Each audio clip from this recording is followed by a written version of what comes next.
Salut à tous! Apple vient de mettre à jour l'Apple Store pour présenter de nouvelles choses. Pourquoi je dis de nouvelles choses? C'est parce qu'il n'y a pas vraiment de nouveaux produits. Ce sont que des mises à jour par-ci par-là, des couleurs, du stockage et un pseudo nouvel iPad. Les rumeurs prévoyaient une keynote en mars, elle n'a pas eu lieu, car ces nouveautés n'étaient certainement pas assez importantes pour couvrir l'intégralité d'une conférence. Quasiment toutes les rumeurs qui tournaient autour de la présentation de nouveaux produits étaient finalement fondées, sauf une, et il y a peut-être une logique derrière tout ça, je vous en parlerai à la fin de la vidéo.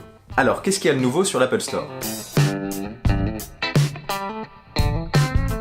Tout d'abord, ce qui a fait le plus parler, c'est l'arrivée de l'iPhone 7 rouge. Un iPhone 7 et un iPhone 7 Plus Product Red. Donc il faut savoir que pour le Product Red, chez Apple, une partie des recettes est reversée au Fonds mondial de lutte contre le sida, la tuberculose et le paludisme. Donc ces iPhone 7 et 7 Plus rouges sont proposés essentiellement en 128 et 256 Go, et ce au même prix que les autres iPhone 7. Le seul changement donc c'est cette couleur rouge sur la façade arrière. Ce qui m'a un peu surpris, c'est le choix d'Apple de mettre une façade blanche. Enfin après c'est un avis personnel, je pense qu'un iPhone rouge avec une façade noire ça aurait eu un rendu bien plus beau.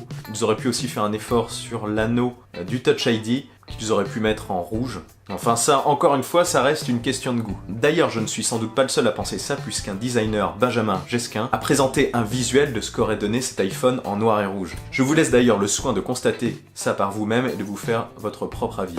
Moi je trouve quand même personnellement qu'il est bien plus classe en noir et rouge qu'en blanc et rouge. Du côté de l'iPhone SE maintenant, il n'y a pas eu de mise à jour des composants de l'iPhone SE, excepté le stockage. Le stockage de l'iPhone SE passe de 16 à 32 Go et de 64 à 128 Go. Donc un stockage doublé pour cet iPhone SE, mais pas d'évolution matérielle notable. Petit point intéressant, il n'y a désormais plus d'iPhone à 16 Go. Tous les iPhones vendus ont donc désormais un minimum de stockage de 32 Go. Ensuite quoi d'autre? Un nouvel iPad qui s'appelle, attention, iPad.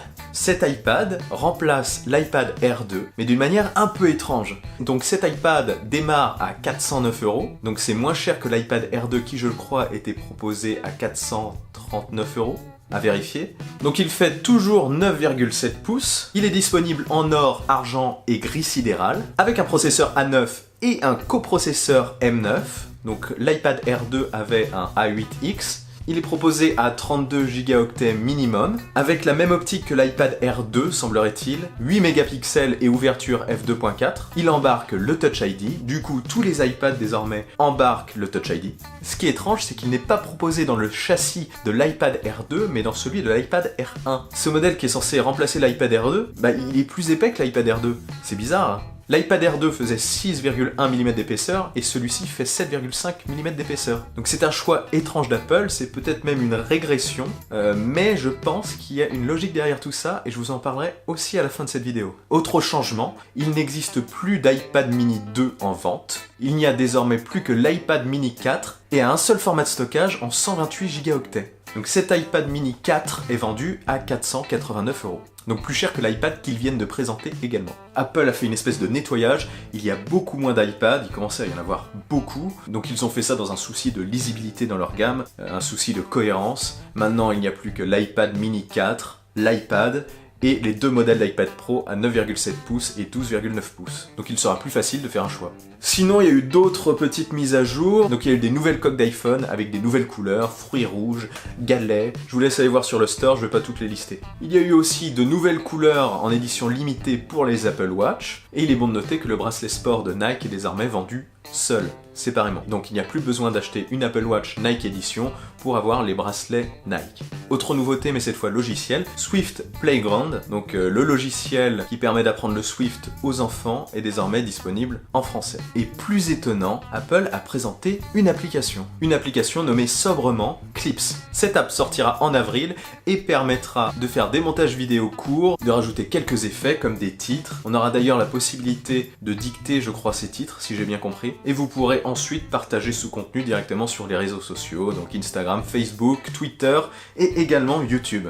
Donc Apple n'a pas donné de date, a simplement dit que l'application sortirait en avril. Et ça me fait penser à quelque chose. Je vais vous en parler aussi après, rassurez-vous, tout va se regrouper dans votre tête. On comprend mieux pourquoi il n'y a pas eu de Keynote Apple, c'était simplement des petites mises à jour, donc des couleurs, des accessoires. L'iPad c'est une sorte de mélange de plusieurs iPads, donc on fait du neuf avec du vieux. Ils auraient presque pu l'appeler l'iPad SE, ce nouvel iPad au final. Donc voilà, pas de Keynote. Mais est-ce que ça veut dire qu'il n'y aura pas de Keynote avant la WWDC de cet été? Rien n'est moins sûr et je m'explique. Je vous disais que l'iPad était plus épais que celui qui était censé remplacer, l'iPad Air 2. Donc ça, c'est un choix que j'ai trouvé assez étrange. Et je vous disais aussi qu'un produit des rumeurs n'avait pas été présenté. Il s'agit de l'iPad de 10,5 pouces, sans bordure et ultra fin. Mon idée, c'est peut-être que cet iPad recyclé a été volontairement produit plus épais pour marquer une plus nette différence avec ce nouveau produit qui sera présenté prochainement. Il y a d'ailleurs de nombreuses rumeurs qui évoquent une Keynote Apple en avril. Une Keynote qui se déroulerait pendant la présentation aux journalistes du nouveau campus d'Apple, l'Apple Park. Vous savez, le donut géant là qu'ils ont construit. Pour étayer mes propos, je rajouterais même que l'application Clips est annoncée pour sortir en avril, mais sans date. Coïncidence? Je ne crois pas.